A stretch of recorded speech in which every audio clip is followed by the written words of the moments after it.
la conferencia, en el cartel de esta conferencia, tenemos no solo el logo de Nebrija, sino que tenemos el logo de ISEP. Esta conferencia o este acto nos va a servir como punto de partida o como punto de salida a la colaboración a estas dos entidades. Creo que es una colaboración importante, sobre todo importante para los alumnos, porque lo que vamos a hacer es ofertaros más cosas de las que no solo tiene la universidad. Por lo tanto, creo que eso es interesante. ISEP es una institución especializada en la formación y la intervención clínica en los ámbitos psicológicos, pedagógicos y de la salud. Es probablemente una de las instituciones de formación superior de posgrado para psicólogos, educadores, neuropsicólogos y logopedas más importantes de España, esto es cierto, y con un mayor número de alumnos. Más de 30.000 profesionales, más de 30.000 personas se han formado en ISEP desde 1984. Es una de las instituciones privadas europeas que entre sus características se dedica tanto a la docencia como a la intervención, y esto creo que también lo tenemos que tener muy en cuenta, contando con diversas actividades. Está ISEP Formación, donde se imparten títulos máster de carácter propio, ISEP Clinic, donde hay 16 centros de intervención, 16 consultorios repartidos en toda España, y bueno, quizás haya que nombrar también que es una institución con una proyección internacional increíble. Tiene más de 60 convenios de colaboración y, entre otras cosas, pues, bueno, cuenta como institución de educación superior en México, lo cual no está al alcance de todo el mundo.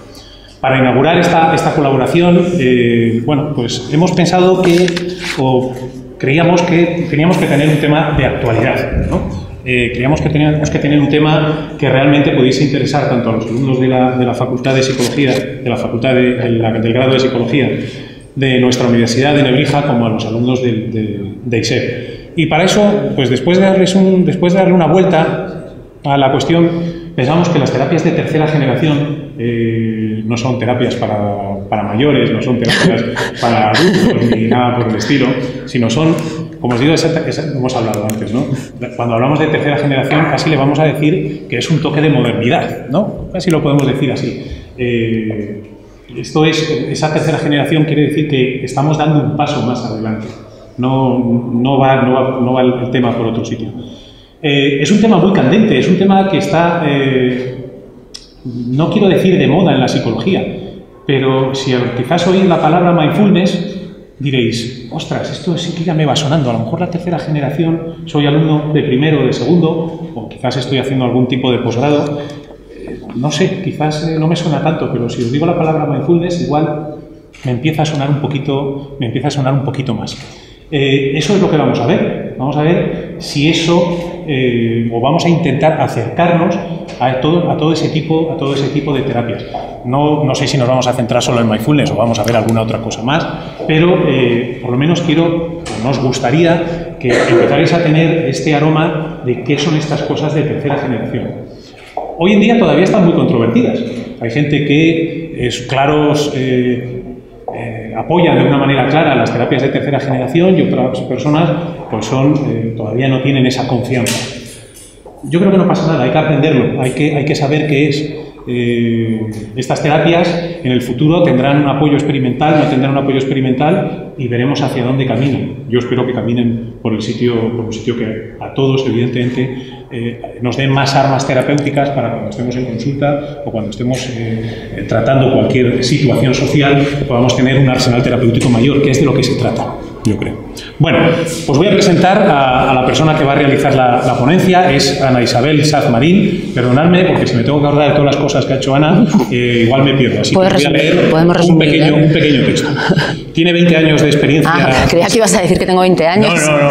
Efectivamente, gracias. Aparenta 25 solamente, no, ya está. Tiene 20 años de experiencia profesional desde el año 1988. Tiene experiencia tanto a nivel público como privado. Ha pasado fundamentalmente por la intervención con adultos y familia, intervención en ansiedad, resolución de problemas emocionales, maltrato, violencia, abuso sexual, coordinación y gestión de programas de apoyo individualizado y grupal para familias y menores, mediación familiar y de pareja y formación de profesionales.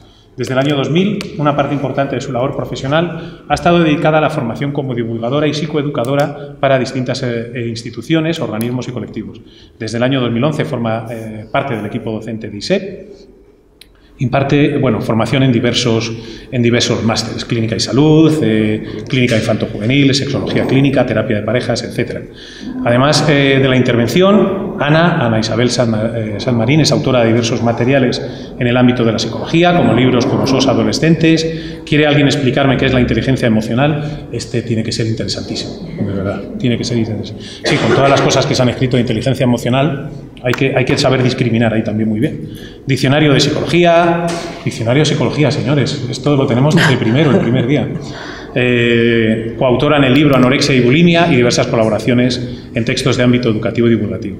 También como psicóloga y asesora ha formado parte de proyectos televisivos en programas como SOS Adolescentes y Proyecto Bullying, trabajando con menores y familias en conflicto y divulgando el papel de la psicología. En la actualidad continúa colaborando para diversos medios como terapeuta. Perdonadme que lo lea, pero es muy difícil acordarse de todo esto. Muchas gracias, Ana. Así que tuya es la palabra. Muy bien, pues...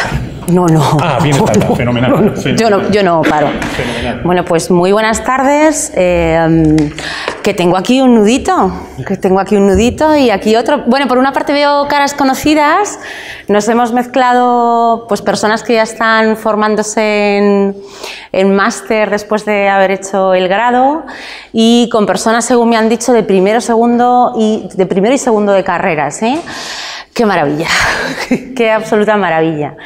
Maravillosa disciplina esta que para los que ya habéis tenido la oportunidad de ejercer, aunque sea ligeramente, pues estaréis conmigo en que es una disciplina que emociona absolutamente a diario, ¿no? Que no decepciona nunca. Tenemos un ratito muy pequeño, lo cierto es que tenemos un ratito pequeño y vamos a intentar, porque decía el compañero, muchísimas gracias por la presentación, es un placer, no sabía que inaugurábamos estas jornadas y que era yo la que estaba aquí para inaugurar, me siento una absoluta privilegiada, os lo agradezco, que me emociono. Basta. ¿Sí? Bueno, no nos vamos a centrar en mindfulness como decía el compañero. Vamos a intentar hacer un pequeño recorrido, un breve, eso sí, recorrido por algunas de las líneas fundamentales de los conceptos generales que manejamos en torno a la tercera generación. Me vais a permitir, y de hecho vamos a intentar jugar entre nosotros también, los que me conocen, de las que me conocen de clase, ya sabemos que jugamos un poco, ¿no?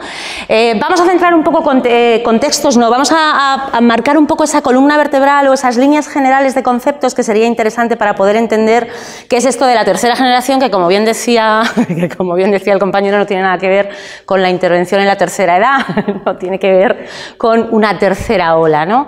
Que bien se señala que sería más interesante llamarlas terapias contextuales por la importancia que le dan al contexto, que tercera ola o tercera generación, que parece que hemos dejado las otras dos atrás y en ningún caso. De hecho, el presente se alimenta obligadamente del pasado, no hay presente ni futuro si nos olvidamos de los pasos previos, ¿no? Y si leéis conmigo aquella primera frase que pongo, la originalidad, consiste a veces pues en haber leído poco, ¿no? Y creo que es importante podernos alimentar de pues todo lo que ha alimentado a esta disciplina tan absolutamente extraordinaria. No hablamos más que de una expansión, una prolongación natural del campo, ¿sí? Alimentándonos del pasado y alimentándonos para crear también nuevos senderos para entender al final, como poníamos en esa primera lámina, que en el fondo la psicología y la intervención en psicología no deja de ser una persona intentando tocar el alma de otra persona, y para ello pues todas aquellas técnicas que nos puedan acercar a entender el sufrimiento humano sin ninguna duda tienen que ser acogidas por nosotros, sea de la primera generación, de la segunda, de la tercera, y cuando terminéis los que estáis en primero y segundo, cuando terminéis estaremos en la cuarta, no nos cabe ninguna duda de que empezaremos a manejar algunos nombres distintos.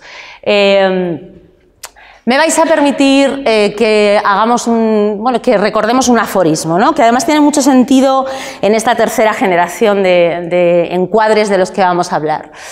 Si la única herramienta que posees es un martillo, pues tenderemos a tratar todos los problemas como si fueran clavos, ¿sí?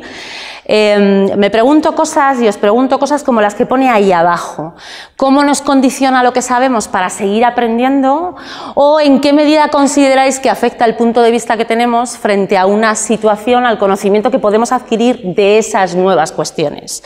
Es decir, si consideramos, por ejemplo, un encuadre únicamente biológico o genético u orgánico, ¿cómo vamos a aprender nuevas cuestiones sobre esa situación? Pues las veremos desde las gafas de lo orgánico, lo biológico, lo genético, con lo que la tercera generación intenta ampliar ese campo de que abramos el encuadre, el marco para poder entender el malestar y el sufrimiento humano, venga este en la forma en la que venga.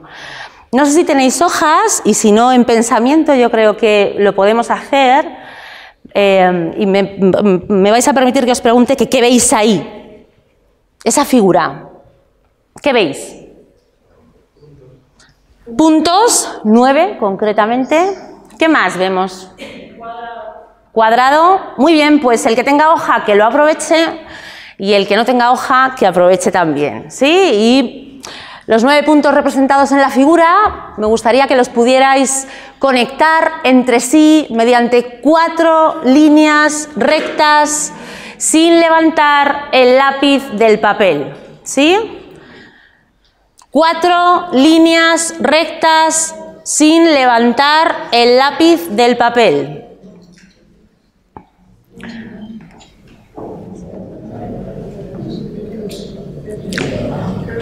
Cuando alguien lo tenga, que nos lo comunique.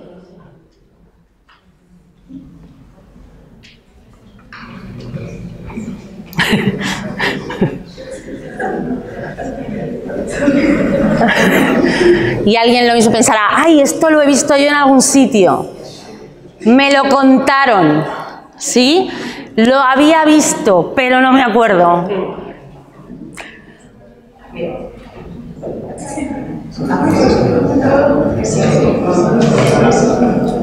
¿Lo tenemos? ¿Sí lo tenemos? Me voy a bajar un momento. Sí. Ella. Correcto.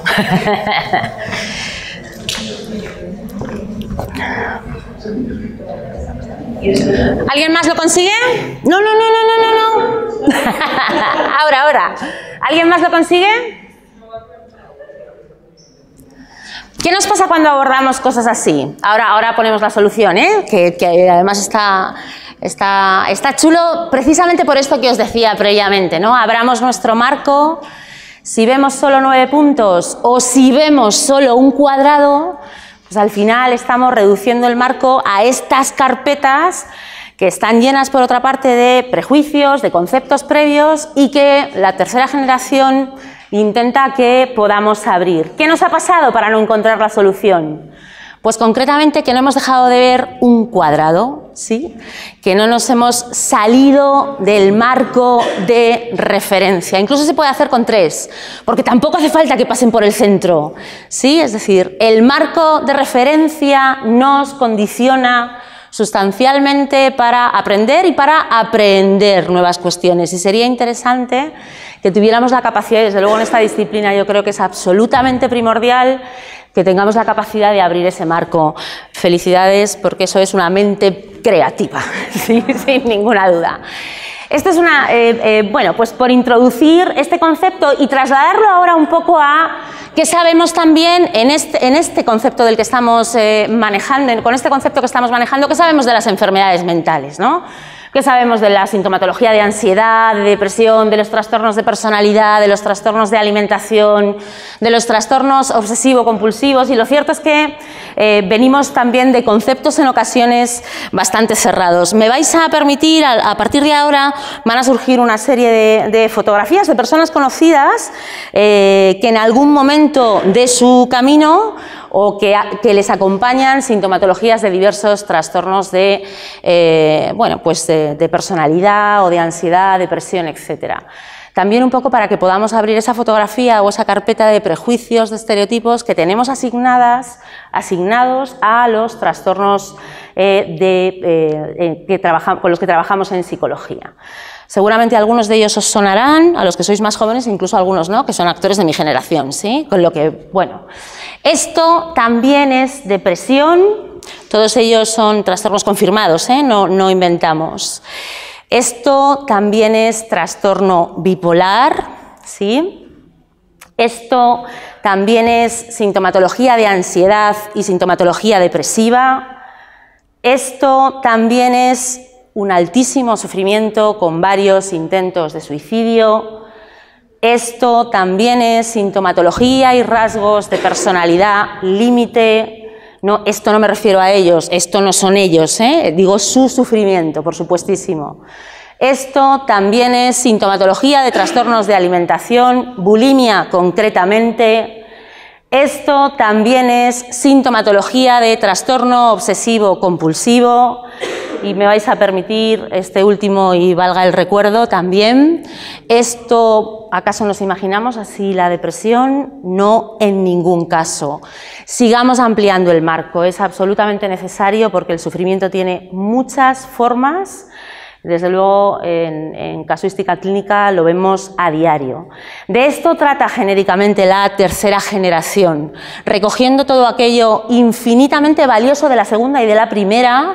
Nos habla de distintas formas de entender el sufrimiento, que eso es importante. Hay algunos ingredientes absolutamente fundamentales en tercera generación, que ahora los ampliaremos un poco porque son conceptos que vais a ver en cada uno de esos encuadres. El contexto es absolutamente fundamental. El análisis funcional que recuperamos también muy importante, el principio de aceptación y validación de la sintomatología del paciente, ya no solamente por nosotros como figura terapéutica, sino desde el propio paciente validando y aceptando su sintomatología y por supuesto la necesaria despatologización y la necesaria desmedicalización. Lo digo así de despacio para que me salga, ¿sí? Importantes ingredientes todos ellos. El objetivo de la terapia genéricamente del encuadre de tercera generación no es tanto la desaparición de los síntomas, sino un mayor ajuste psicosocial, una recuperación de los valores centrales de vida de los pacientes, una aceptación del malestar y no la retirada o la evitación de la problemática que los pacientes sustentan, para a partir de ahí poder trazar líneas importantes de bienestar, que genéricamente, señoras, son para casi todos nosotros las mismas, ¿sí? Luego tomarán diferentes formas, pero las líneas de bienestar, si las ponemos en común, muy probablemente serán las mismas. Cuestiones para que nos vayan sonando, ¿no?, de vocabulario de tercera generación. El modelo conductual no explica los trastornos como defectos, como carencias, sino como la interacción, la funcionalidad o la contextualización de lo que le pasa al paciente en esos diferentes escenarios que vive, ¿sí? Por tanto, la palabra patología tiende a retirarse. Se habla más de funcionalidad y disfuncionalidad, lo que es adaptativo y lo que es desadaptativo, y no tanto de patología, de enfermedad, de estigma, de estereotipo y todas aquellas cribas y laceraciones que el trastorno, la enfermedad mental acarrea en la mochila de quien lo sufre. Entenderemos así, y esa última cuestión, la terapia contextual maneja dos conceptos también fundamentales que son la aceptación y la activación. Y aceptación no es quedarte como estás y que esto es lo que nos toca. No tiene que ver con esto, tiene que ver con validarnos, con entender lo que nos pasa, por qué nos pasa, para a partir de ahí poder activar y manejar la situación de otro modo. Cuando entremos en algunos de los parámetros de las líneas fundamentales de tercera generación, podremos ampliar más extensamente estos criterios. Que nos suenen todas, ¿no? Por lo menos, por una parte, para que podáis reconocer los nombres, y por otra, para que aquellos encuadres que os resulten interesantes por cómo tratan la disfuncionalidad o la falta de adaptación, pues podáis investigar un poco más sobre ellos. Surgen en la década de los 1990, a partir de Stephen Hayes, de un artículo de Stephen Hayes, que es, por otra parte, el adalid de la terapia contextual de aceptación y compromiso. A partir de ahí surgen una serie de encuadres diversos, esa que os decía, la terapia de aceptación y compromiso, la psicoterapia analítico-funcional, vamos a intentar ver líneas centrales de todas ellas, la terapia de conducta dialéctica, la terapia conductual integral de pareja, la terapia de activación conductual y la terapia cognitiva con base en mindfulness. Por otra parte, luego se desarrollan, y por supuesto la tecnología también tenía que estar a favor de nuestra disciplina, las TIC, las terapias desde la TIC, tecnologías de la información y de la comunicación, y también se suma algún encuadre como por ejemplo la terapia breve, que también si nos da tiempo daremos alguna pincelada. Vamos con otra dinámica que me gustaría compartir con vosotros, ¿no? Un poco por recoger esos conceptos, porque para entender la tercera generación será interesante que hagamos un pequeño recorrido, pequeño, cortito, de qué nos traemos de las dos anteriores. ¿Cómo describiría el miedo un psicoanalista, un conductista, un terapeuta familiar, un cognitivista y un terapeuta contextual? ¿Sí? Bueno, pues resumiendo mucho, por supuestísimo, ¿no? que es lo que tiene, ¿no? La escasez, resumiendo muy mucho, con tremendas salvedades, por supuesto, y sin quedarnos en el estereotipo, pero bueno, pues un psicoanalista, como todos sabemos, manejará conceptos que tengan que ver con primeros años, traumas infantiles, pasados, papeles familiares. Por otra parte, el conductista, como todos sabemos, se centrará más en las leyes del aprendizaje, en los condicionamientos, en la conducta observable, fundamentalmente. El terapeuta familiar como una cuestión de roles, papeles en esa dinámica familiar. El cognitivista, la preponderancia en el pensamiento, ¿sí? Con esos encuadres importantes que también se desarrollaron en esa segunda ola de terapias. Y como os decía, la terapia contextual, las de tercera generación, hablarán más de una interacción entre el sujeto y los escenarios, por supuesto tomando también que esas interacciones toman forma a través de las conductas, toman forma a través de los pensamientos y por supuesto toman forma a través también de las emociones, ¿no? Diversas maneras de entender la realidad. Vamos a ver, como os decía, un pequeño repaso sin meternos teóricamente demasiado, pero sí para recordar qué hemos recogido en la tercera generación de esas dos primeras olas de terapia. Hablamos fundamentalmente de esas tres olas, una primera en los 50, que veníamos del psicoanálisis, que ahora también es importante entender esto, ¿no? Entender que el conductismo obligadamente se alimenta de las carencias que consideraba que el movimiento anterior tenía, y así sucesivamente, ¿no? Hablamos de una primera ola de terapias conductistas, después pasaríamos en la década de los 70 y a partir de ahí con el desarrollo también las terapias de segunda generación o terapias cognitivas, y en los 90, como decíamos, las terapias de tercera generación, que, repito, sería más interesante que las llamáramos contextuales. Esa primera ola, las conductuales, por supuesto nace en contraposición al psicoanálisis, sí, y sus raíces tienen que ver con el condicionamiento clásico, que no me voy a poner a explicar, y el condicionamiento operante, que tampoco, que los que estáis en segundo de carrera estaréis ahí matraca que matraca, ¿sí? Con lo que no nos vamos a... Y los que estáis en máster lo tenemos que tener fresquito, fresquito, también os diré. Pero bueno, esas raíces en el condicionamiento clásico, el condicionamiento operante, por supuesto era una terapia en contraposición al psicoanálisis que quería estar sustentada científicamente con cuestiones comprobables, de ahí que se centrara tanto en la conducta observable. También le daba mucha importancia al contexto, al ambiente, y se alimentaba de esa modificación de conducta como línea para manejar las problemáticas de los pacientes. Postulados genéricos: leyes básicas del aprendizaje, cualquier conducta del mismo modo que la aprendemos la podemos desaprender, ¿sí?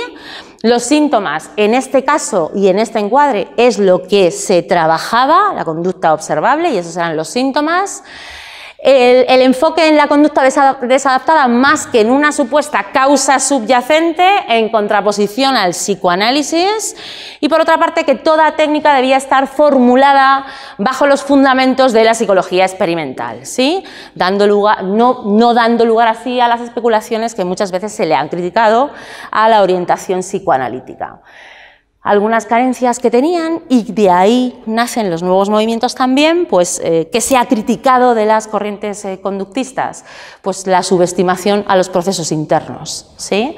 Nos hemos centrado en los procesos externos y nos han faltado los procesos internos, el proceso de pensamiento y la relación que pensamientos, conducta y emoción podían tener, ¿sí? Eso es quizá, y las limitaciones de las predisposiciones biológicas también. Con esas críticas, desde esas raíces surgen, se alimentan la segunda corriente de, me vais a disculpar, la segunda corriente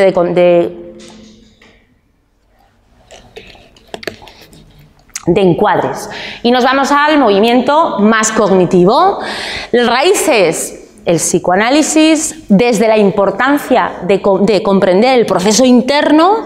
No recogemos el psicoanálisis y todas las bases del psicoanálisis, pero sí la vuelta a que los procesos internos también son importantes a tener en cuenta. También recogemos el método científico y, por supuesto, el foco en el cambio conductual de la terapia de conducta. Y luego también recogemos que el ambiente es importante para determinar la sintomatología que presentan nuestros pacientes. A partir de ahí, enfoque cognitivo-conductual. Cuestiones fundamentales y algunos de los encuadres que más preponderantes y que más os sonarán también por lo que hemos estudiado. Ellis con su terapia racional emotiva, Beck con su terapia cognitiva para la depresión y Menchebum con la inoculación, por ejemplo, al estrés. Y en este caso, las terapias cognitivas, las cogniciones son la causa del sufrimiento. Si aprendemos a manejar esas cogniciones, sí, reducimos la sintomatología. También, evidentemente, tendrán cuestiones o hándicaps que la tercera generación vendrá a alimentar o a entender desde otros enfoques.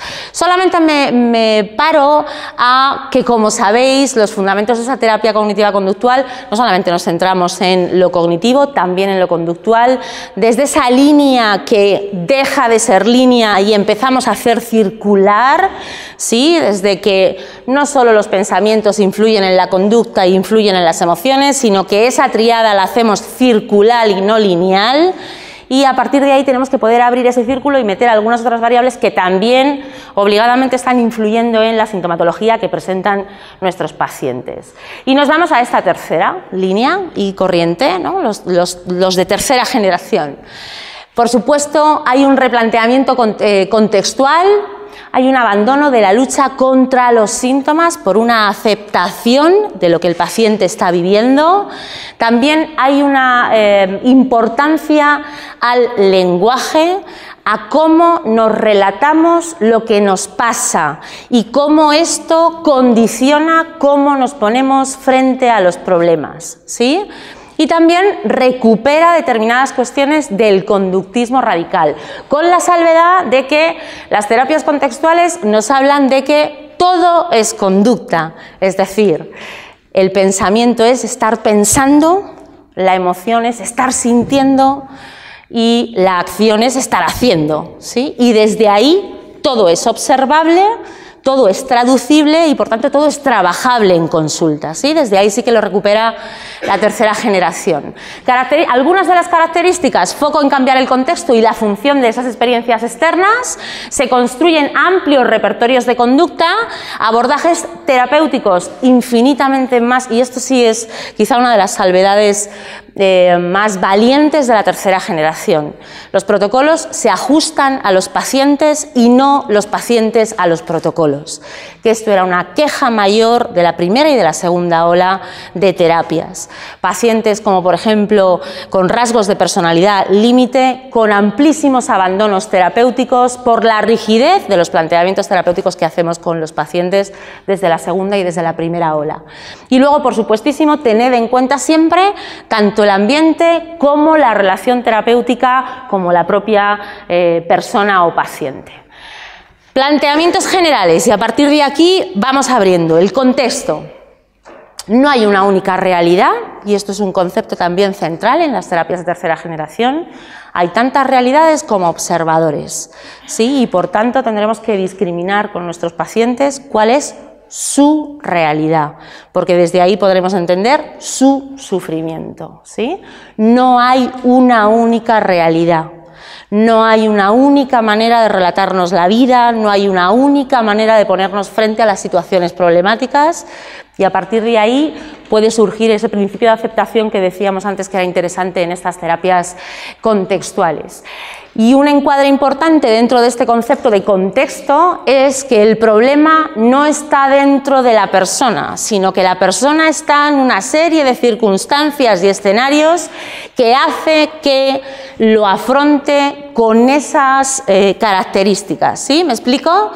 La depresión no sería algo que uno tiene dentro porque un neuromarcador, porque una determinada estructura, porque una determinada vulnerabilidad genética, sino que es uno el que está dentro de una determinada situación, que se ha contado de una determinada forma, que ha afrontado de una determinada forma y que esas formas de actuar hacia la problemática ya son la propia problemática en sí. ¿Sí? Si en algún momento hay algún concepto o alguna situación que queramos ampliar, paramos y preguntamos, que sea bidireccional, como decimos muchas veces en el aula. Como decíamos, recuperamos ese análisis funcional. ¿Por qué? Pero no lo recuperamos solamente para manejarlo nosotros terapéuticamente, sino para podérselo trasladar al paciente y que entienda cuáles son las variables que están alimentando, que han alimentado el inicio, que están alimentando el mantenimiento, para poder consensuar con el paciente las actuaciones de cambio terapéutico.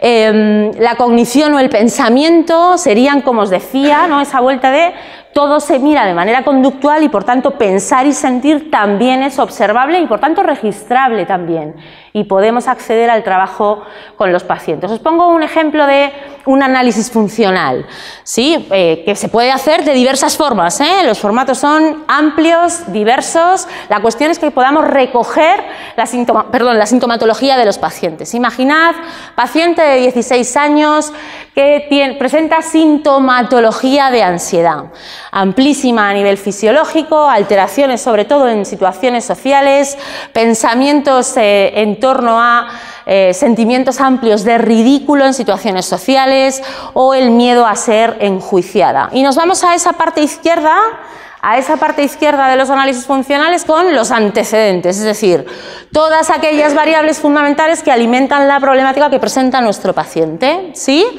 Pues hablamos de predisposiciones y de precipitaciones. Las predisposiciones no dejaremos de marcarlas nunca, todas esas variables orgánicas, biológicas, genéticas, de las que cada vez vamos sabiendo más y que por tanto también pueden alimentar nuestras intervenciones y el entendimiento de los pacientes de sus propios problemas. Y a partir de ahí, pues en este caso, esto es un caso real, en ese caso algunas de las líneas o algunas de las causas que podrían estar alimentando lo que ponemos en el centro, ¿no?, que es la sintomatología central. Y ponemos ahí modelos inhibidos con conductas de evitación. Y os cuento el perfil para que podamos entender por qué ponemos esto, ¿sí? Nena de 16 años, criada en un ambiente afectivo, disponible y sensible, con un hermano más pequeño con autismo grave. Familia aislada socialmente, sin referentes de familia extensa en la ciudad, y con una clara necesidad de atender las necesidades del hermano, ¿sí? Reducción de escenarios de interacción y de aprendizaje por parte de la chavala. El único escenario que tiene para aprender a interactuar es el cole. En el cole es la niña, perdonadme, todo lo que suena etiqueta no la he puesto yo, son las etiquetas que traen los pacientes en la mochila. En el cole es la niña rara, hermana del niño raro, por lo que la estigmatizamos desde el minuto 1 y las interacciones van siendo empobrecidas. Llegamos, esto en la infancia, bueno, pues hay sintomatología de ansiedad, pero no especialmente gruesa. La cuestión es que llegamos a la preadolescencia y a la adolescencia y es una nena con una sintomatología potentísima de ansiedad cuando interactúa con iguales, ¿no? Si conocéis la sintomatología de la fobia social, es ese miedo mayor a ser juzgado y a hacer el ridículo en situaciones sociales, con la sensación además de que nada de lo que digo, nada de lo que hago, nada de lo que pueda manejar en esta situación va a ser adecuado.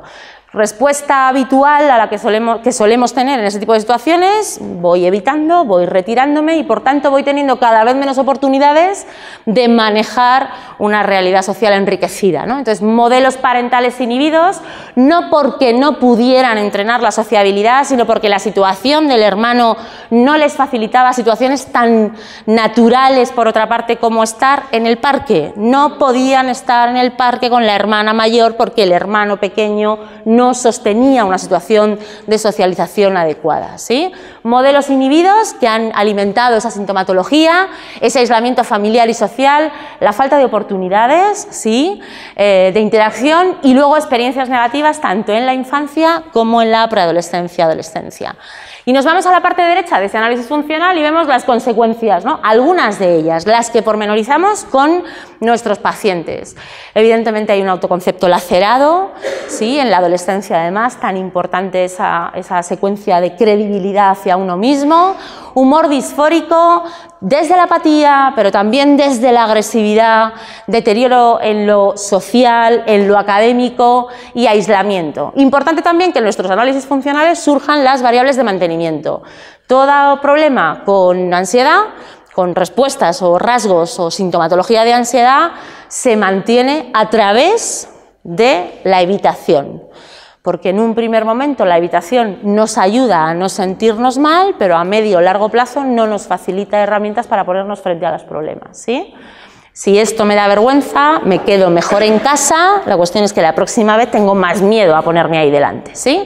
Y luego os pongo también ahí la confirmación de patrones de pensamiento que se van desarrollando desde estos antecedentes, ¿no? Y que vemos genéricamente en las personas con sintomatología de fobia social. Esta sería una fotografía general de un planteamiento, como os decía ahora, por ejemplo, de sintomatología de ansiedad tendente en este caso a la fobia social. Importante en esta tercera generación, no solo para que nosotros entendamos lo que le pasa al paciente, sino para que en las devoluciones el paciente entienda lo que le pasa. Entendiendo lo que le pasa, es infinitamente más sencillo validar mis desesperanzas y a partir de ahí activarnos y construir.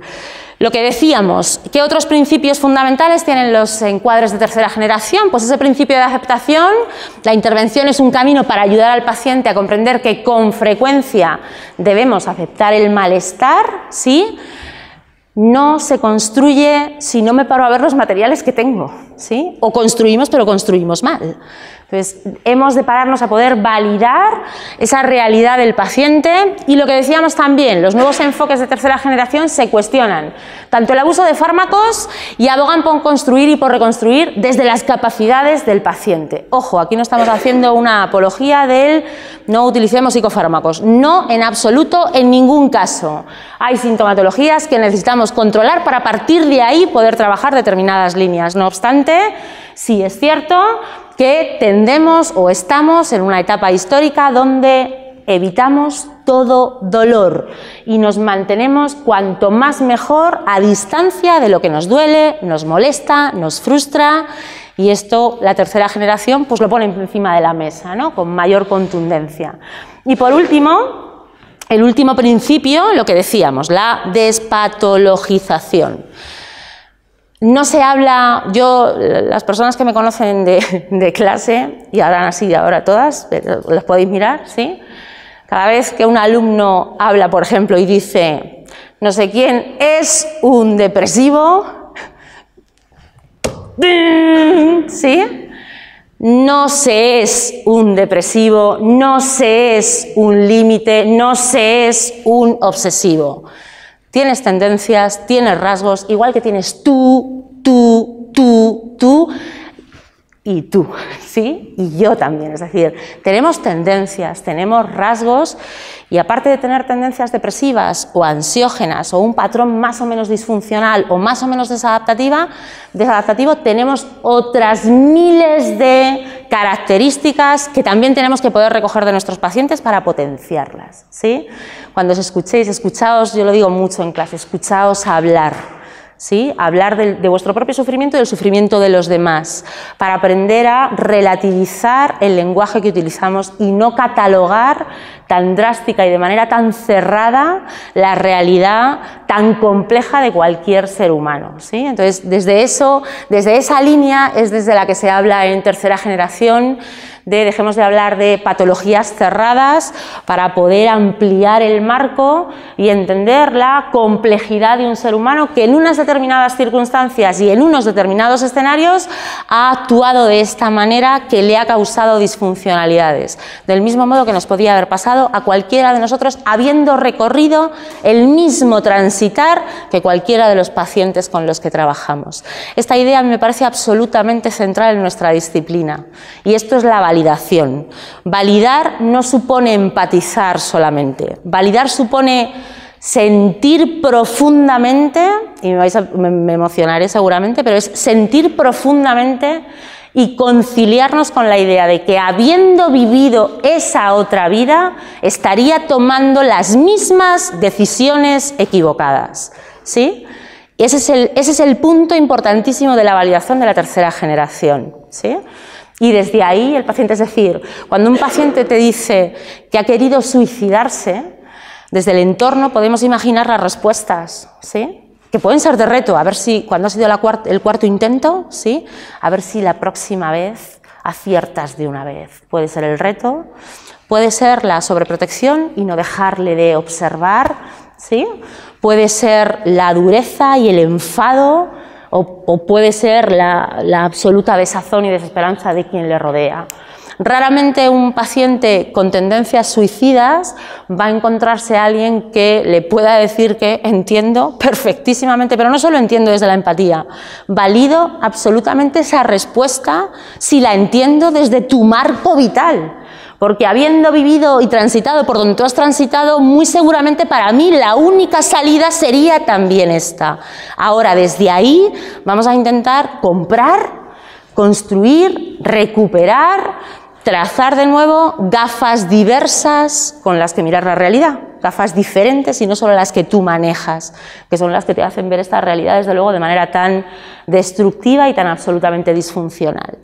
Ese es uno de los también de los grandes núcleos centrales de las terapias de tercera generación.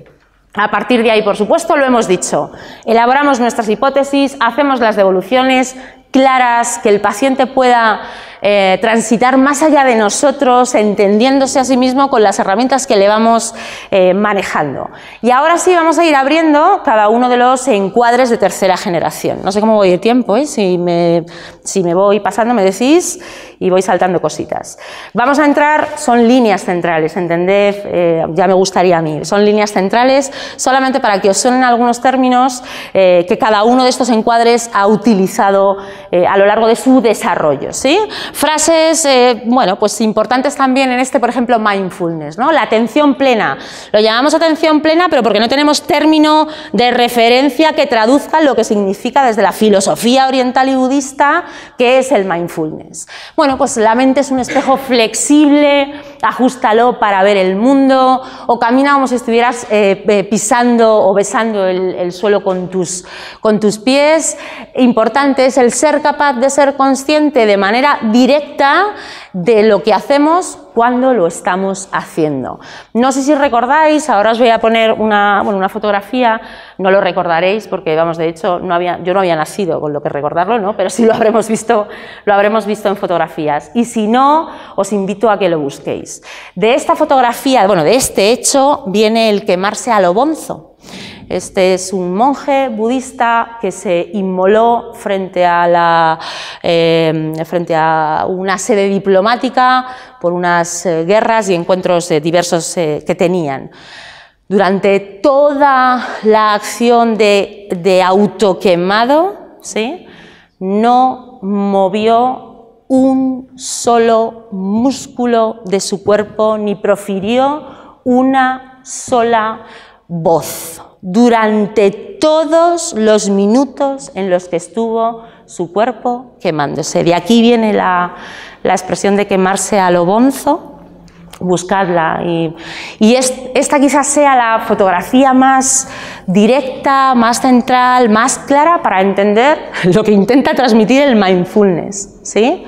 Estoy aquí, dejo pasar el sufrimiento y me concentro en cómo yo quiero estar, ¿sí? Desde luego no creo que haya palabras más contundentes que esta, ¿no? que esta imagen para poderlo entender. Palabras clave en este encuadre: consciencia, ¿sí? Momento presente, aceptación, y la consciencia al final se subdivide también en el parar, observar, volver, dejar pasar el sufrimiento y por otra parte aceptarlo también.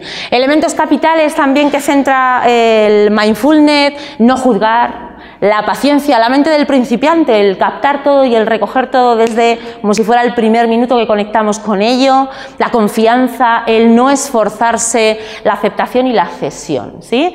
Esto no es solo una terapia de tercera generación, esto es una filosofía de vida, ¿sí?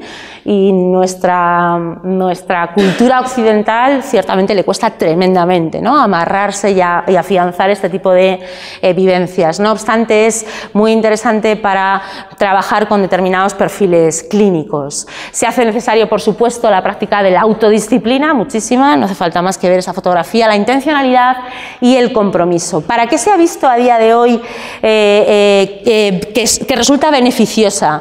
Hay una mayor tolerancia al sufrimiento y al dolor, hay respuestas de mayor eficacia por parte del sistema inmune, disminución de sintomatología ansiógena, depresiva, también hay una mejora a la adherencia al tratamiento, mayor conexión social y vínculos y, por supuesto, potencia la autoobservación, que por otra parte es una línea fundamental también en nuestro trabajo terapéutico. Si nos interesa este encuadre, tenéis ríos y ríos de tinta para poder, así como con cualquiera de ellos, se me queda el regusto, cada vez que cerremos uno se me queda el regusto de nos tendríamos que quedar ahí, pero sí me gustaría que pudiéramos hacer una fotografía de todos ellos.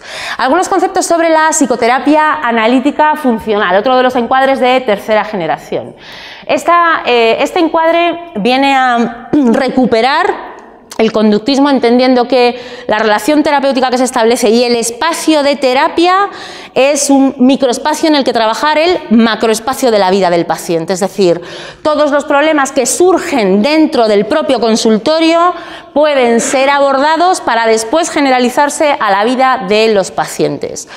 Tiene que haber por parte del terapeuta la capacidad de observación, de recogimiento de información de todos los planes de lo que nos ofrece el paciente, tremendamente intenso y profundo, y requiere, a mi entender, de una energía de observación y de acción muy importante. Bueno, tenéis ahí algunos de los principios y lo que os decía, ¿no? Ese margen fundamental de la equivalencia funcional entre los ambientes.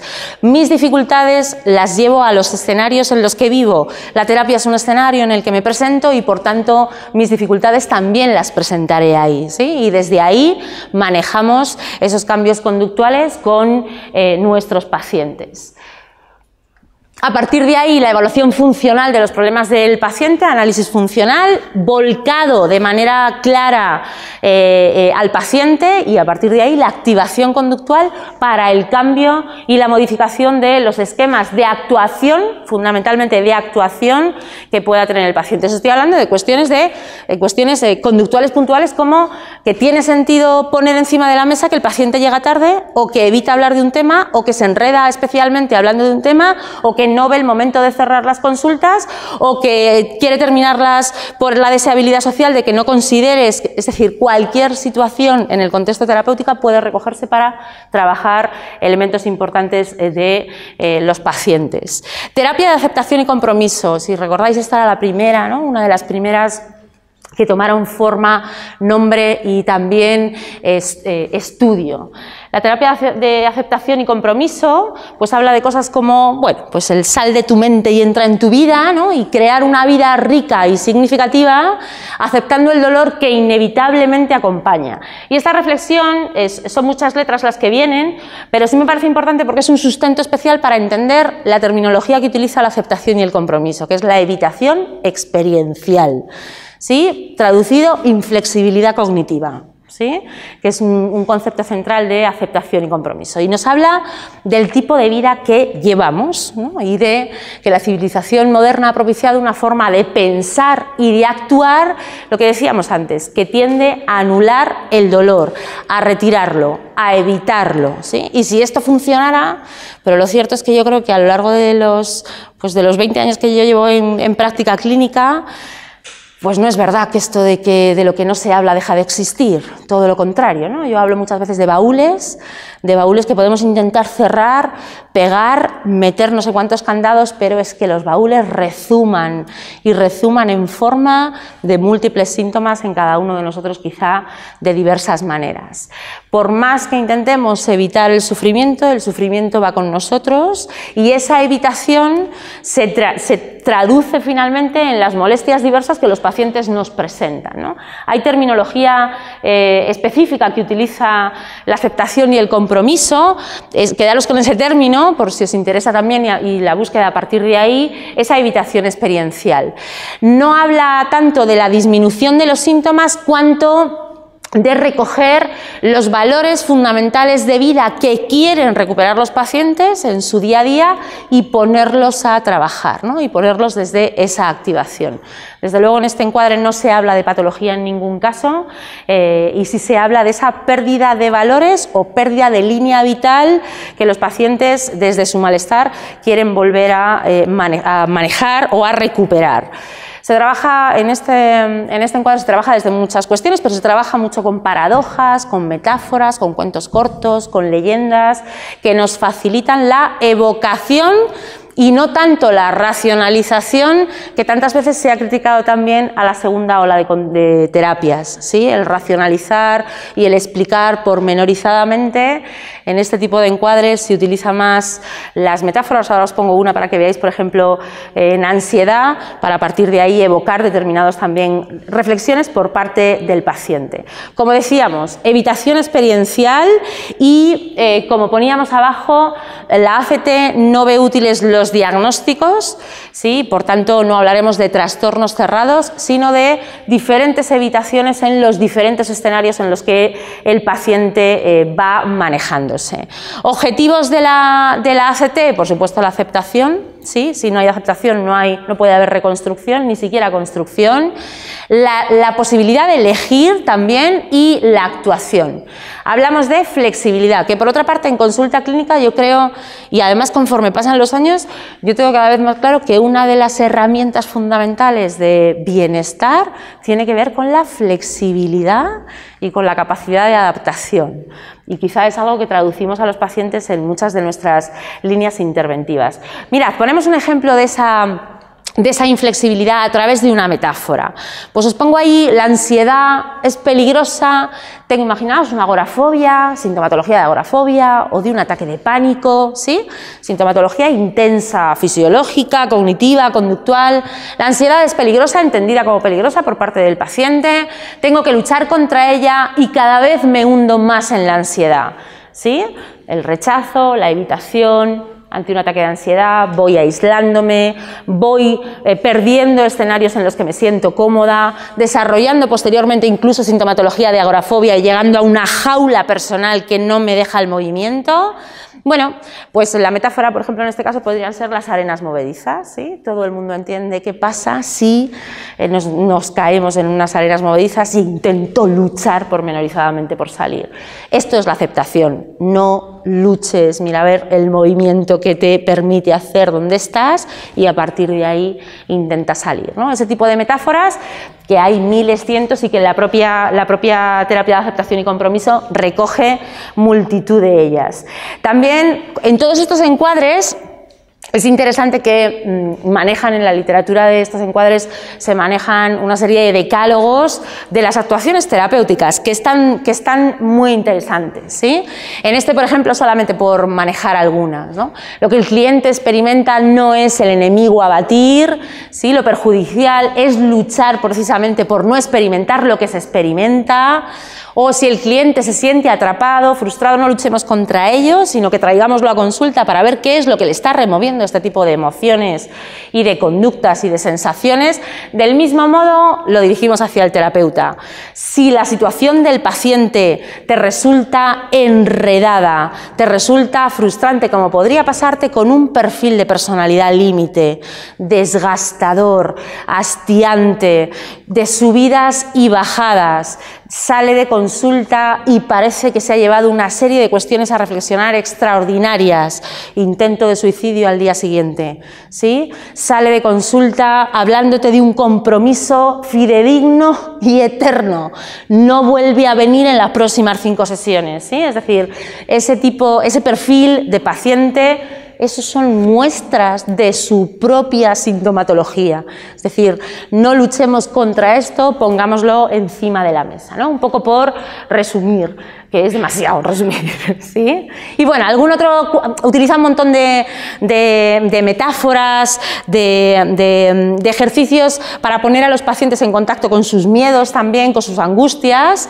Lo habréis escuchado, ¿no? Escribir tu epitafio, por ejemplo, para ponernos en contacto con determinados miedos, o cómo te gustaría recuperar, visualizar e intentar proyectar cómo sería tu cumpleaños dentro de 35 años, quién estaría ahí, qué cosas te dirían, ¿sí? Es decir, proyectando determinadas cuestiones para recuperar, por otra parte, algo que es central en aceptación y compromiso, que son los valores centrales, que son diversos y distintos en cada uno de nosotros. Y lo que decíamos, bueno, pues ese cuadro, por ejemplo, de observando diferencias, moviéndonos para alejarnos de lo que deseo, acercándonos a lo que deseo, diversas cuestiones de acercarnos a esos valores.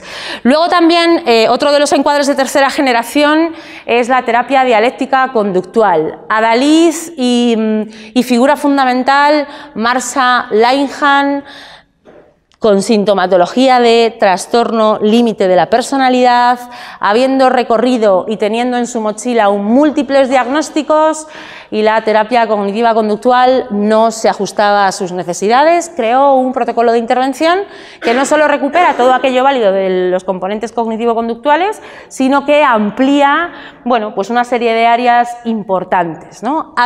Esta terapia ahora está desarrollándose en otras sintomatologías, pero fundamentalmente se creó y nació y se desarrolló para el trastorno límite de personalidad, ¿sí?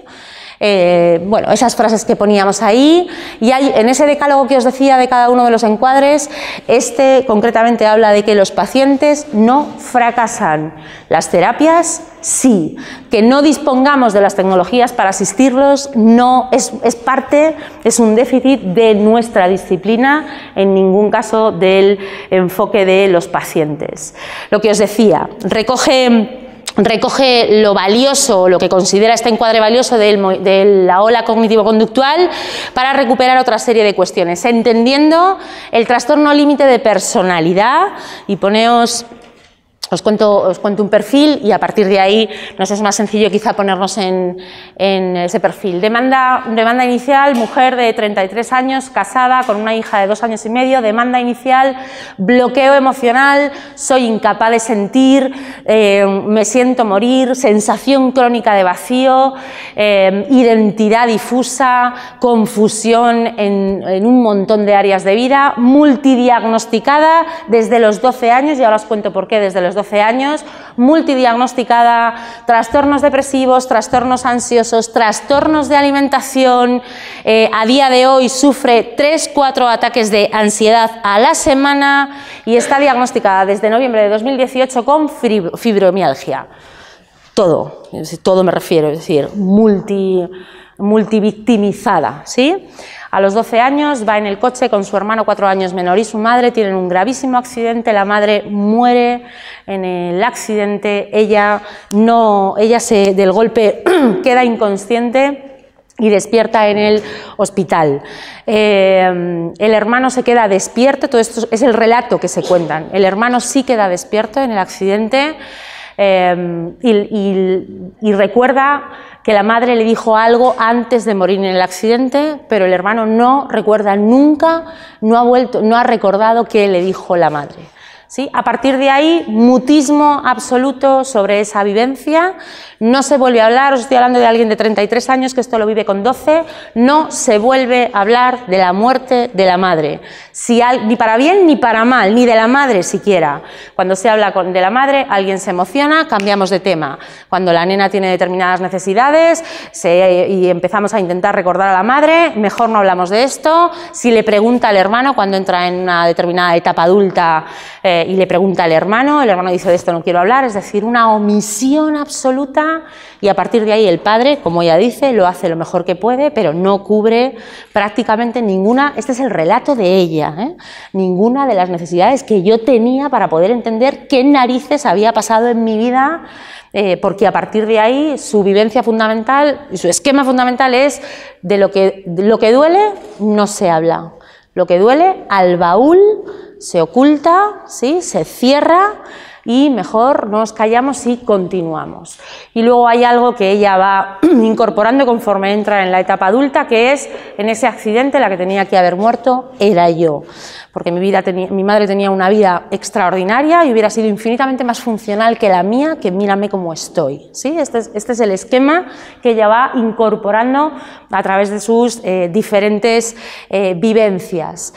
La cuestión es que llega a consulta con toda esta multiplicidad de sintomatología y como ponemos ahí una absoluta confusión acerca de quién es ella, de su identidad, que lo encontramos en el trastorno límite muy a menudo, una impulsividad. Fijaos que esos 4 síntomas, a mí por lo menos desde mi experiencia clínica me dan la sensación de si me paro y me miro, me muero, ¿no? No sé si me entiendo. Si me paro y me defino, ¿cuánto dolor hay en mí? A partir de ahí, confusión de identidad, impulsividad a raudales, caos interpersonal e inestabilidad en todos los órdenes de vida. Esta sería un poco la línea del trastorno límite, ¿no? Un ambiente invalidante que puede venir de muy diversas maneras, por supuesto una vulnerabilidad genética, y a partir de ahí con una desregulación emocional intensísima, no solo en la gestión emocional, también en la identificación de emociones, y a partir de ahí la inestabilidad en todas las áreas que conocemos en ese trastorno límite. A partir de esta definición de trastorno límite, el encuadre de terapia dialéctica abre no solamente esta última fase, que sería el encuadre desde lo cognitivo-conductual, es decir, la eficacia personal y todo aquello que puede manejar un paciente para ser efectivo en su día a día, sino que abre esas otras 3 fases que desde este encuadre resultan absolutamente fundamentales. Una, dejamos pasado, dejamos futuro y acompañamos al paciente a intentar centrarse, desde luego con todos los mecanismos de relajación que sean posibles, en el presente. Bueno, hay un compromiso inicial con este perfil de pacientes, que es que yo no puedo trabajar con un paciente muerto, ¿sí? Literal. Porque hay varios intentos de suicidio. En los pacientes límites hay ideaciones suicidas, el sentimiento crónico de vacío, lo que decíamos antes de la validación. Hay un compromiso explícito con el paciente de durante un tiempo no nos vamos a suicidar, ¿te parece? Sí, porque es necesario para poder trabajar determinadas cuestiones. A partir de ahí, lo que decimos, una primera fase de centrarnos en el presente, una segunda fase que no habla de la efectividad personal o presente, sino de la tolerancia al dolor, y esto es la revisión necesaria de las heridas del alma, ¿sí? De los traumas. Traumas con T mayúscula, traumas con T pequeño, trauma desde el relato del paciente. Lo que para mí es un trauma, para ti a lo mejor no lo es, ¿sí? Pero nos interesan los que sí hayan sido para el paciente. A partir de ahí también, importantísimo entrar en trabajo emocional. Repito, no solo en la gestión emocional, que por supuesto, y toda esa inteligencia emocional, trabajo en inteligencia emocional nos vendrá extraordinariamente bien, sino en la identificación emocional, que es absolutamente necesaria, ¿no? La montaña rusa significativa que presentan los pacientes con trastorno límite de personalidad. También estas líneas generales, a partir de ahí, terapia de activación. ¿Voy fatal? ¿No? ¿Voy bien? Terapia de activación conductual. Activación conductual es un marco de tercera generación para la depresión. ¿Sí? Depresión entendida, repetimos, no como la depresión está dentro del paciente, sino todos los mecanismos que ha puesto en marcha el paciente para hacer frente a la depresión han alimentado la propia sintomatología de depresión, ¿sí? Por supuesto, nos retiramos en principio de la racionalización de la depresión y nos centramos en la activación. Yo en clase muchas veces digo que la reestructuración cognitiva es interesantísima, no obstante requiere de un reflejo real en mi día a día, en lo que yo hago, que es en funcionar ahí fuera desde mi acción. Si no hay acción, no hay flexibilidad, porque no vamos llenando la mochila de cosas nuevas o de experiencias que no sean relatadas desde el fracaso, como nos pasa muchas veces en la sintomatología depresiva. Entiende la depresión, como ponemos ahí, como la historia de aprendizaje en la que determinadas acciones no han sido reforzadas y por tanto a partir de ahí también nos vamos retirando a través de un montón, y ahora lo veréis reflejado, un montón de evitaciones. Mirad la depresión a través de este tipo de evitaciones sociales, y nos vamos a lo concreto. Esto lo recuperamos con los pacientes, ¿sí? Ahora os cuento un perfil. Retirada social, no responder al teléfono, evitar amigos, evitación no social, no asumir tareas difíciles o quedar sentado en casa o pasar excesivo tiempo en la cama, la evitación cognitiva también, la evitación por distracción o la evitación emocional. Un caso que evaluamos justo ayer. Una paciente de 73 años. En el año 2011 pierde a su hermana con un cáncer severo estomacal y ella tiene una imagen implosiva de las gomas, de todas las pruebas, de todo lo que tenía que ver con pues, pruebas estomacales, etc. Tiene esa imagen gruesamente y de manera muy impactante. Un año antes de morir su hermana muere el sobrino, es decir, el hijo de su hermana también, con sintomatología con otro trastorno o con otra dificultad, pero con sintomatología también que procedía, tenía muchos vómitos, muchas molestias gástricas. En diciembre de 2018 empieza a tener molestias gástricas. Una persona activa, con un montón de intereses, una abuela extraordinaria, extraordinaria me refiero, traía a todos a casa, comidas, tal, su casa siempre abierta, activa. Enero del 2019, en 2018 empieza a tener sintomatología, me encuentro muy mal, la llevan al médico y le dicen, te tenemos que hacer todas estas pruebas, entre ellas la gastroscopia, ¿sí? Meterte por... ¿no? Y la cuentan lo que es la gastroscopia. Ella además tal cual relaciona esto con me voy a morir y sube ese esquema a su primera línea de acción. Y a partir de ahí entra, lo contaba la hija, entra en absoluto declive. Absoluto declive es, se levanta por la mañana, se obliga a comer, porque nada la entra, ha perdido el apetito, no quiere ingerir tampoco. Por cierto, en febrero la dicen que no tiene nada más que una gastritis producida por una bacteria, se toma esto y lo otro, recupera esta flora, esto y hasta ahí dentro de la cierta cronicidad que puede tener una gastritis. No obstante, no tiene cáncer de estómago, no tiene, sí, como ella preveía que se iba a morir con esta molestia. Da igual, los hijos piensan, una vez que le han dado el diagnóstico, otra vez volverá a resurgir. No resurge y su día es, me levanto a las 9, me obligo a tomarme una leche con tostadas, me voy al sofá, cierro los ojos, ella que hacía la compra, que recogía la casa, que se iba a su coro, que hacía sus actividades, nada, hasta la hora de comer, una de las hijas le trae la comida todos los días, comida y cena, el marido recoge la casa, el marido se va a los recaos, ha dejado el coro, todos la tratan como una enferma, aun cuando no es una enferma, ¿sí? Entonces ayer la digo, ¿por qué sabes que estás deprimida? Y se queda así. Porque me lo han dicho. Sí, es lo que decimos muchas veces de los relatos, porque me lo han dicho. Porque no tengo ganas de nada. No tiene ninguna ideación, no tiene ganas de morir. De hecho, lo que tiene es un miedo mayor a morir. Que esto es un relato interesante en cuanto a la depresión. ¿Sí? En la depresión hay ganas de desaparecer.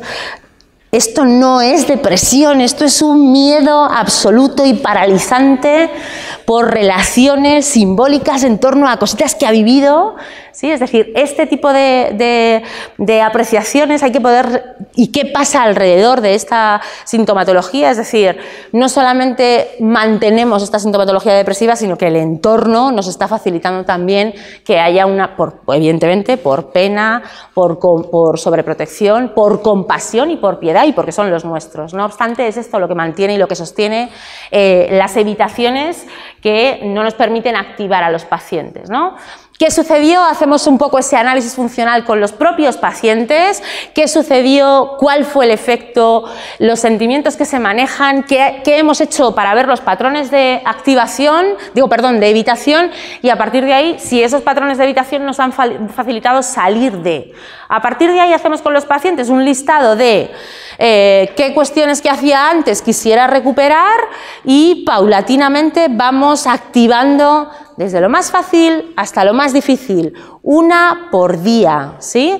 No metemos implosivamente a alguien que está en absoluta inacción a recuperar un montón de cuestiones que evidentemente ahí viene la sensación de fracaso del no cumplimiento de los propios pacientes, ¿sí? Eso serían algunas de las líneas generales. Luego tenemos la terapia integral conductual de pareja, bueno, que nos habla de que las parejas más felices no tienen el mismo carácter, sino las mejores herramientas para entenderse en las diferencias. Otro de los encuadres que habla muchísimo de la validación y en este caso en pareja de la unión empática, de entender los problemas de pareja como un tercero ante el cual tenemos que luchar o confrontar como uno. Habla de determinadas cuestiones también centrales, vuelve a recuperar ese análisis funcional y el contexto en el que surgen los problemas también es importante. Paso para hablaros de tres cuestiones para que veamos un poco la problemática de pareja. Habla de tres cuestiones fundamentales. Puede haber tres patrones, ¿sí? En las interacciones de pareja. Estamos en pareja. La evitación mutua. Ambos evitan enfrentarse, empieza a haber problemas, retiramos, construimos mundos aparte, ¿sí? O la interacción negativa mutua, tenemos también conflictos y chocamos exponencialmente o paulatinamente, de manera paulatinamente creciente, ambos, o la demanda retirada, uno confronta y el otro se retira, ¿sí? Estas serían un poco las tres líneas de dibujo o la fotografía de lo que habitualmente vemos en conflictos de pareja. De esta forma, evidentemente, la interpretación de los miembros de la pareja es que o el otro tiene problemas, desde luego no yo, ¿sí? O el otro tiene problemas, o el otro me está haciendo daño, ¿sí? O una incompetencia personal. Lógicamente, si esto es lo que pensamos de lo que sucede en nuestro entorno, nuestra mejor o más lógica interpretación será modificar aquello que yo considero que el otro no tiene bien. ¿Cuál es uno de los conceptos centrales de esta terapia integral de pareja? Que cuando hay dolor, si le sumamos acusación, es decir, si buscamos el culpable, pues evidentemente aumenta exponencialmente el conflicto. Que cuando manejamos criterios de validación y de entender al otro en su propio histórico y en su presente, pues el dolor menos esa acusación pues nos lleva a niveles de aceptación. Y ponemos un ejemplo de esa unión empática que decíamos arriba, la separación unificada, términos de este encuadre. Ya sé que estoy utilizando mucha terminología en cada uno de ellos, es tremendamente denso, luego que cada uno rescate, ¿no?, aquello que le pueda interesar más. Pues por ejemplo, ¿no?, la unión empática nos manejaría un aumento de la empatía y expresión de emociones suaves si manejamos con los pacientes los modelos, por ejemplo, parentales, los modelos de afecto que traemos cada uno de nosotros, ¿sí? Queremos en función de cómo nos han querido. Y a partir de ahí podemos construir, pero primero entendiendo cómo nos han querido y por qué a lo mejor necesitamos trazar líneas de afecto desde ahí. Si esto lo vemos en los nuestros, es más fácil entender por qué tiene determinadas respuestas y desde ahí es más fácil construir que deconstruir. Y luego la separación unificada, lo que os decía, ¿no?, cuando discutís dónde está el problema, dónde estáis vosotros y manejar el problema como un tercero, ¿sí?, para manejar esa unificación.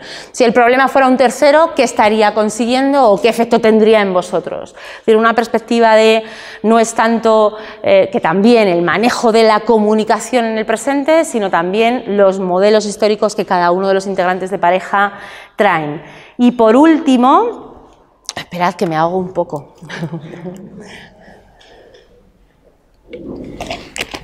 Y por último, un interesantísimo encuadre a la par que ilógico, ¿sí? Porque muchas de sus prescripciones son absolutamente ilógicas, y cuentas también con la voluntad y con el compromiso de los pacientes que confían ciegamente en ti y que ponen en marcha cuestiones que no sé yo, si un profesional me las propusiera a mí, no sé yo si sería capaz de ponerlas en marcha. Os cuento un par de líneas y con además este es el último encuadre y a partir de ahí, si queréis, abrimos preguntas de algo que os pueda interesar más. Si no está roto, no lo quieras arreglar. Lo que funciona, repítelo, y lo que no funciona, deja de hacerlo, ¿no? Y desde estas premisas, la terapia breve habla también de una despatologización de los trastornos. No requiere, en este caso la terapia breve, no requiere de hacer un recorrido del pasado para entender lo que está sucediendo en el presente del paciente, y se centra en lo que está sucediendo en el presente del paciente. Por una parte se centra tremendamente en las soluciones intentadas, y esto es todo lo que los pacientes han hecho para solucionar sus problemas, y lo traduce como las variables de mantenimiento de las problemáticas de los pacientes, ¿sí? Véase, ¿qué hace una persona con agorafobia?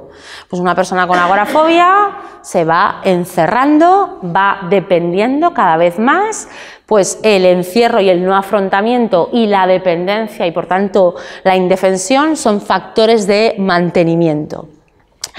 Analiza esas soluciones intentadas y entiende la psicopatología como problemas a resolver, ¿sí? Con soluciones que hasta ahora no nos han sido funcionales. Se centra, como decía, en las soluciones intentadas y en las excepciones, entendiendo, me parece un término interesante, entendiendo que una persona con agorafobia no tiene agorafobia 24 horas al día, que una persona con trastorno obsesivo compulsivo no tiene obsesiones 24 horas al día, y recupera con el paciente esas obsesiones, o sea, esas excepciones, porque así hace posteriormente las prescripciones, de manera simplista, ¿sí?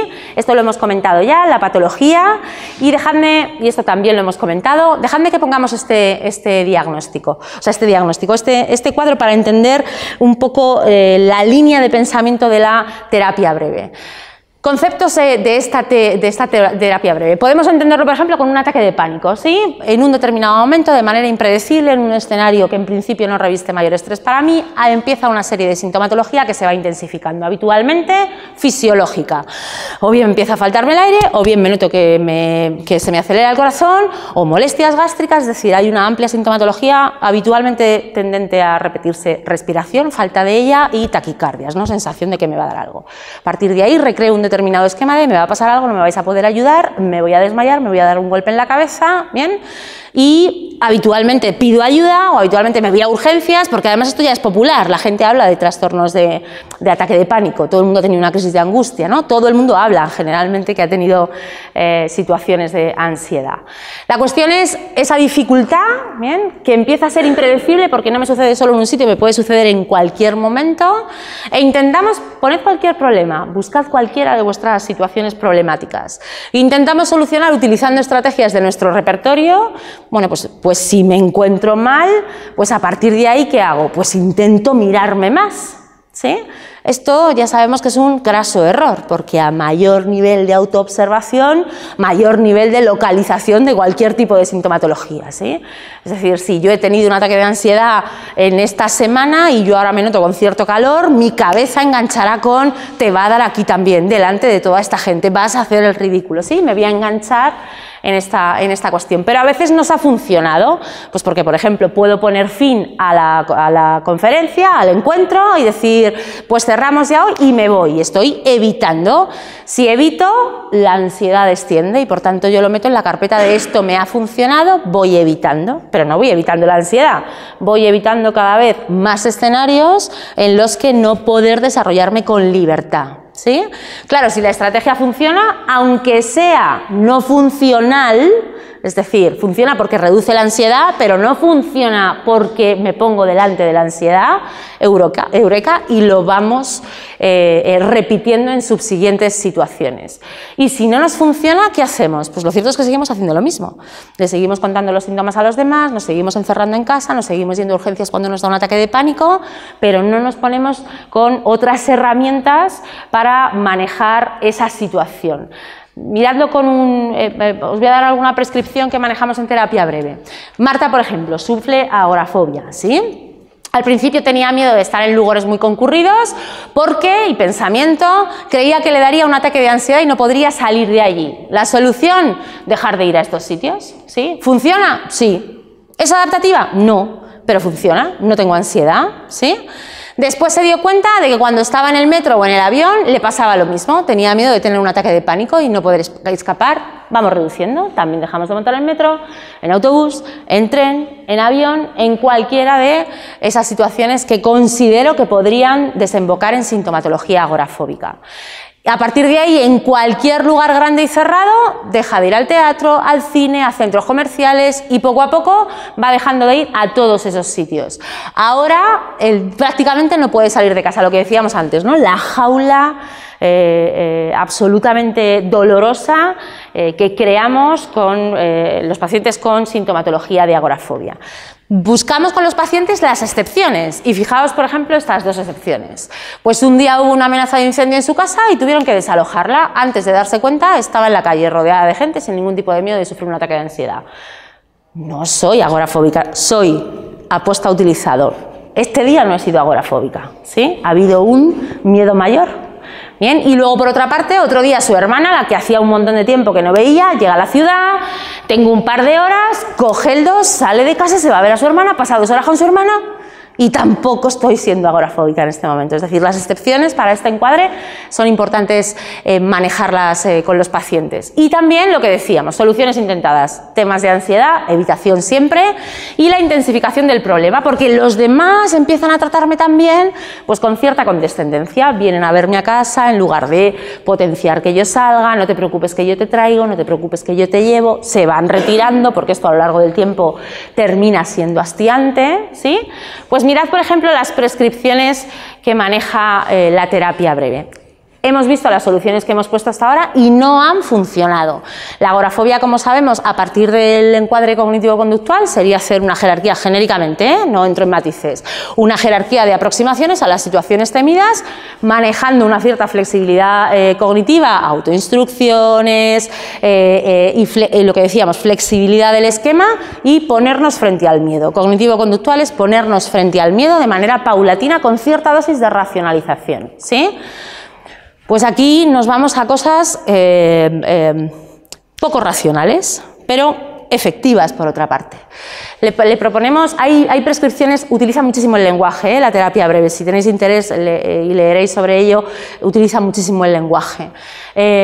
Porque muchas de las prescripciones no es para manejar los síntomas, sino para tener conocimiento de lo que te está pasando. Entonces, de aquí a la próxima semana vas a hacer algo para ver cuánto de intensa es tu agorafobia. Todos los días vas a salir 10 minutos, vas a llevar un reloj, por supuesto, para controlar esto, 10 minutos, nada más, ni uno más. No te pases de esos 10 minutos, solo necesitamos ese tiempo para saber cómo manejas tu agorafobia. Y lo que sí es, vas a tener que estar pendiente del reloj y en los minutos pares vas a tener que tocar con tus manos una pared en las calles por las que tú vayas, ¿sí? Y en los minutos impares vas a tener que dar una vuelta sobre ti misma, ¿sí? 10 minutos, ni uno más, solamente esos 10 minutos, porque eso nos dará una fotografía completa de lo que está pasando. ¿Qué pasa ahí? Está pendiente de hacer lo que le han mandado, que no se preocupa de la agorafobia. Correctísimo, ¿sí? Es decir, desenfocamos absolutamente, ¿no? Prescripción en trastorno obsesivo-compulsivo. Doy toques para sentirme seguro, ¿sí? Puedes no hacerlo. No, y doy 4 toques, imaginaos, ¿no? Mis toques es cuando me siento angustiada, 4 toques. Poned cualquiera de los rituales que puede utilizar un paciente con obsesiones y compulsiones. Tragar, arrancarse el pelo, hacer series numéricas, cualquiera de ellos, ¿bien? Puedes, en esta semana me gustaría que intentáramos algo. Puedes no hacerlo, no obstante, si empiezas, y has visto lo primero, ¿no? Has visto el tocar, el cogerse, el empezar a contar, puedes no hacerlo, pero si empiezas, las personas con obsesiones y compulsiones tienen rituales fijos, ¿sí? Pero si empiezas, en lugar de 4, que es tu ritual, 4, 5, 7, el que tenga, serán 23, ¿sí? ¿Qué pasa ahí? Saciación. Esto es lo que decíamos al principio. Los encuadres consideran que crean nuevas formas de atender el sufrimiento y lo que hacen es recoger alimentos de lo demás. ¿Qué pasa el próximo día que voy a hacer así? Pues que probablemente haga mis 4... 25 me ha dicho que tengo que hacer, ¿sí? Se acaba de romper el ritual. Acabamos de crear un contrarritual. La próxima vez que me pongo delante de esos 4 toques digo, ni de broma, ¿sí? Tiene que ser saturante, ¿no? Este tipo de prescripciones son las que utiliza, hay muchas, y además para diversas problemáticas tremendamente interesantes y aunque parecen ilógicas, todas tienen, de hecho, este encuadre se encarga muchísimo de explicar cómo se sostiene la sintomatología y quizás sea lo más interesante para luego poder crear de manera individualista las prescripciones. Hasta aquí los encuadres. Me vais a permitir que termine para ver si entre todos hemos abierto el marco, ¿sí? Este que decíamos en un principio. Vamos a ver si hemos abierto todos ese contexto. Y por favor os pediría que pensarais un número del 1 al 9. ¿Está? Que lo multipliquéis por 9. Que si el número resultante tiene 2 cifras, las suméis. ¿Lo llevamos todos? Que le restéis 5. ¿Está? Que convirtáis ese número en la letra que le corresponde según el orden alfabético, A1, B2, C3 y así sucesivamente. ¿Lo tenéis? Y que penséis con la primera letra de... con esa letra un país. ¿Lo tenéis? ¿Lo tenéis? Y con la segunda letra... Perdón. Y con la segunda letra de ese país que habéis pensado, un animal. ¿Lo tenéis? ¿Sí? Vamos a ver si habéis abierto el encuadre. Pues que no, hombre, que no, que en Dinamarca no hay iguanas. Por favor, ¿me podéis levantar la mano quién ha pensado en Dinamarca? Señores, hemos de abrir el encuadre, ¿sí? Muchas gracias, un placer. Si hay alguna pregunta, adelante.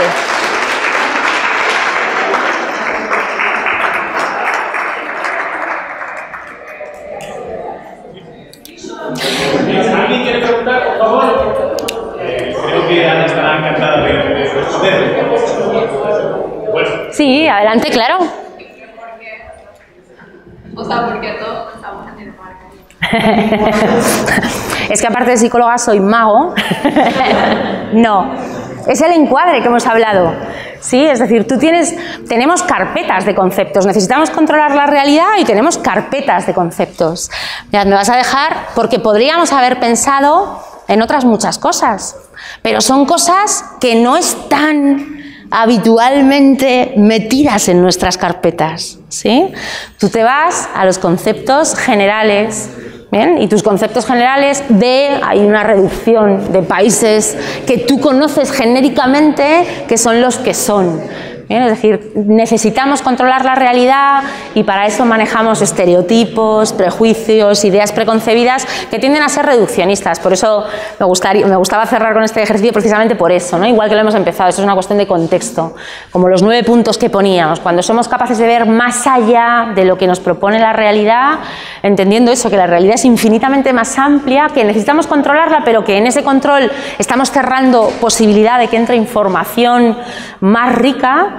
Eso a nivel terapéutico también es interesante, ¿no? Entonces, simplemente es una cuestión de carpetas, ¿sí? Muy probablemente si tú hubieras sido de algún otro de los 2 sitios, pues el tuyo sí que hubiera sido, tu opción sí hubiera sido esta, ¿bien? Porque estaría en tu carpeta de cuestiones centrales, ¿no? De columna vertebral, ¿sí? Claro. Bueno, gracias por la exposición, que está muy bien y que creo que nos ha aclarado bastantes cosas. Me gusta especialmente la terapia de activación conductual. Yo siempre he pensado que la terapia cognitiva de Beck para la depresión, si tiene éxito, es por la activación conductual. No me cabe duda. Vamos, no lo tengo que tener claro. Sí. Y bueno, creo recordar que hasta Beck dijo que si el paciente no se movía, dijo en el buen sentido de la palabra, Beck dijo, tenemos que ir una patada en el culo. Es decir, la participación del terapeuta es decisiva. En todo este tipo de terapias, ¿tienes algún indicador, o que sea un poco intuitivo, de cuál es el tanto por ciento que el terapeuta pone en el éxito terapéutico? No me iré a cifras, pero creo un poco por los términos, ¿no? Y los términos centrales además que hemos ido manejando, mucho. Por esto que hemos dicho también de la capacidad de invitar a moverse al paciente desde tu propio relato o el relato al que vas invitando al paciente a ser de su propia realidad. El lenguaje utilizado desde las terapias contextuales es tremendamente motivador, ¿sí? Manejando potencialidades desde el minuto 1, no deficiencias o dificultades. Entonces, yo creo que mucha. No obstante, para mí, y esto es una cuestión de casuística personal y también quizá de motivaciones personales, el gran, no me cabe duda, y yo creo que cualquiera que haya ejercido puede sentir algo parecido, el trabajo, el epicentro del trabajo es el paciente. Siempre el paciente. Tú eres un acompañante que tiene que entrar y salir, que traduce una manera de ver las cosas, que amplía las gafas, como decía, a mí es una metáfora que me gusta mucho utilizar, todos miramos la vida con unas determinadas gafas y está estupendo tener una mesilla con 25, ¿no? Y los pacientes muchas veces vienen con una, pero el paciente es el epicentro de su cambio y esto ya es estimulante para el cambio. No tanto el recogimiento del enfermo al que tengo que acompañar a mejorar, ¿sí? Vas a mejorar en el momento en que te des cuenta de que tus gafas te condicionan la realidad, te des cuenta, entendamos el término te des cuenta, que no es y de repente un día me entra la luz, no, la luz se encuentra trabajando, ¿no? Desde hecho, yo creo que mucha, pero siempre desde la energía del paciente. Adelante. Personal que estoy haciendo el máster de arteterapia, Ajá. ¿Qué opinas sobre la aportación de las terapias artísticas en estas terapias de tercera generación? Bueno, en muchas de ellas decíamos, ¿no? Se utilizan los cuentos, las historias cortas, las anáforas, las simbologías, las leyendas, la evocación. Y el arte me parece que es un extraordinario vehículo para traducir muchas veces malestares también, ¿no? Por ejemplo, yo decía en la presentación, trabajo con víctimas de abuso sexual infantil. Y pequeñitos, no vas a encontrar un relato forjado. Ahora vas a encontrar una ebullición de emociones que tienes que encontrar la manera de que las pueda expresar. Cantar, bailar, saltar, escribir, pintar, darle forma. Sí, es decir, tenemos que poder encontrar. Si no encontramos la manera, los que nos equivocamos somos nosotros desde nuestra disciplina. Tenemos que encontrar la manera de que los pacientes puedan poner en voz, y cuando digo de otras muchas maneras, el sufrimiento para poder traducirlo de otro modo. Me parece una suma extraordinaria. Sí, sin ninguna duda. Un placer, de verdad. Recordaos que comentaba, el 8 de junio hay una Aprende de los Mejores en ISEP con Raúl Asper de neurofelicidad. ¿Sí? El 8 de junio, que es sábado a las 10 de la mañana, si estáis interesados y si el tema os interesa, en ISEP Madrid tendremos esta jornada tremendamente interesante. Por mi parte, un placer. Estáis absolutamente invitados. Muchas gracias.